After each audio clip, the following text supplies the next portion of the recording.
నమస్తే Hyderabad cab driver సోదరులకు. నేను ఇప్పుడు ఒక బుకింగ్ తీసుకోవడం జరిగిందండి. ఇది బుకింగ్ వచ్చేసి సికింద్రాబాద్ నుండి మన ఎయిర్పోర్ట్ అండి, రాజీవ్ గాంధీ ఇంటర్నేషనల్ ఎయిర్పోర్టు. ఈ బుకింగ్ ప్రైస్ వచ్చేసి 446 రూపాయలు. ఈ బుకింగ్ తీసుకున్నాక నేను గంటన్నర పట్టిందండి, గంట 20 నిమిషాలు ట్రావెలింగ్ టైం పట్టింది.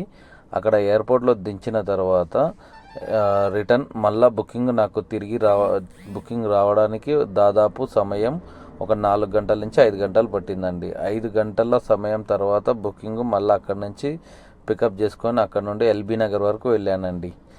ఎయిర్పోర్ట్ నుండి ఎల్బీ నగర్కి వెళ్తే నాకు 350 రూపాయలు వచ్చింది. 350 రూపాయలు ఆ 440 రూపాయలు, ఇది పూర్తిగా నాకు 800 రూపాయలు వచ్చింది.